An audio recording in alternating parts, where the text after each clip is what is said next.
అత్యాచార దోషులను కఠినంగా శిక్షించాలి. ప్రజా సంఘాల డిమాండు.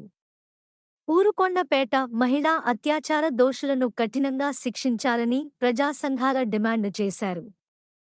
మంగళవారం రోజు ఏప్రిల్ 1న ప్రజా సంఘాల ఆధ్వర్యంలో అంబేద్కర్ చౌరస్తాలో ఊరుకొండపేట ఆంజనేయ స్వామి దేవాలయం దగ్గరలో మహిళపై జరిగిన అత్యాచార దోషులను కఠినంగా శిక్షించాలని డిమాండ్ చేస్తూ ప్లే కార్డులతో నిరసన ప్రదర్శన నిర్వహించారు.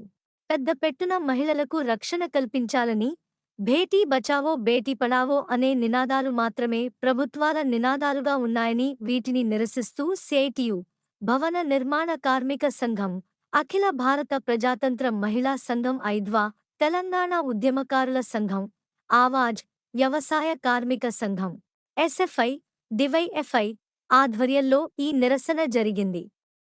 ఈ సందర్భంగా సిఐటియు రాష్ట్ర నాయకులు కిల్లే గోపాల్, ఐద్వా జిల్లా నాయకురాలు వి.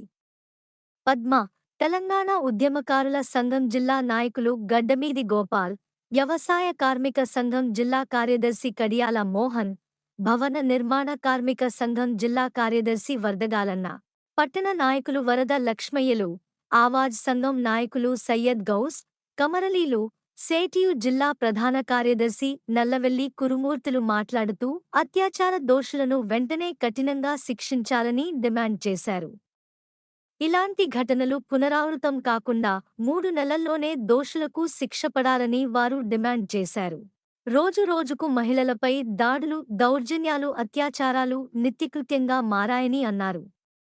మహిళలకు రక్షణ కల్పించాలని, మహిళలపై జరిగే దాడులు, దౌర్జన్యాలు, అత్యాచారాలను తీవ్రంగా ఖండించారు. ఈ ఘటన సభ్య సమాజాన్ని తలదించుకోవడమే కాక ముఖ్యమంత్రి రేవంత్ రెడ్డి సొంత గ్రామానికి దగ్గరగా ఈ ఘటన జరిగిందని అన్నారు. దీనిపై పూర్తిస్థాయిలో విచారణ జరిపించి దోషులను కఠినంగా శిక్షించడంతో పాటు మళ్లీ ఇలాంటి ఘటనలు పునరావృత కాకుండా తగిన జాగ్రత్తలు చేపట్టాలని కోరారు. ఈ కార్యక్రమంలో డివైఎఫ్ఐ జిల్లా నాయకులు ఆనందు, ఎస్ఎఫ్ఐ జిల్లా అధ్యక్షులు భరత్, ఐద్వా జిల్లా నాయకురాలు జ్యోతి, సుశీల, సిఐటియు పట్టణ నాయకులు రాజ్ కుమార్, ఈశ్వర్, గౌలి ఆనంద్ తదితరులు పాల్గొన్నారు. ఇది సరైనది కాదని చెప్పేసి ఈరోజు సిఐటిగా మిగతా ప్రదేశంగా చెప్పడం జరుగుతూ ఉంది. కాబట్టి ఈ యొక్క శిక్షను ఉద్దేశించి సిఐటియు సీనియర్ నాయకులు కిల్లే గోపాల్ గారు మాట్లాడుతున్న పరిస్థితి లేదు. కానీ మనుషులే ఒకటి అంటే పిల్లలను పెంచి పెద్ద చేసి ఓ తల్లిగా భారత మాత అని చెప్పేటువంటి మహిళలను ఈరోజు అత్యంత కిరాతకంగా అత్యాచారాన్ని దాహం వేస్తుంది అంటే కూడా మూత్రం పోసినటువంటి పరిస్థితి, తర్వాత ఆమె వెంబడి వచ్చినటువంటి వ్యక్తిని కట్టేసి ఈ అత్యాచారానికి పాల్పడడం జరిగింది. నమస్కారం.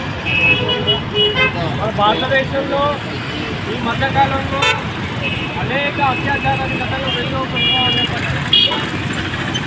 ఈ దేశంలో ఎన్ని చట్టాలు వచ్చినా మహిళలకు కనీసమైనటువంటి ఆ చట్టాలు పకడ్బందీగా అమలు చేయడంలో ప్రభుత్వాలు భక్తులకు రక్షణ కల్పిస్తున్నారని చెప్పేసి మనకు స్పష్టంగా అర్థమవుతుంది. ఖచ్చితంగా దేవాలయ కమిటీ చైర్మన్ని కూడా ఈ బాధ్యులుగా చేర్చాలని చెప్పి మేము డిమాండ్ చేస్తున్నాము. అందులో దేవాలయానికి సంబంధించిన ఉద్యోగం కూడా ఉండడని చెప్పేసి మనకు అర్థమవుతుంది.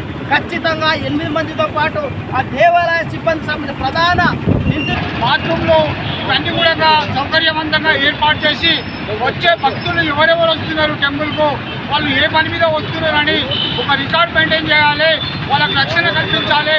ఇప్పుడు జరిగిపోయింది.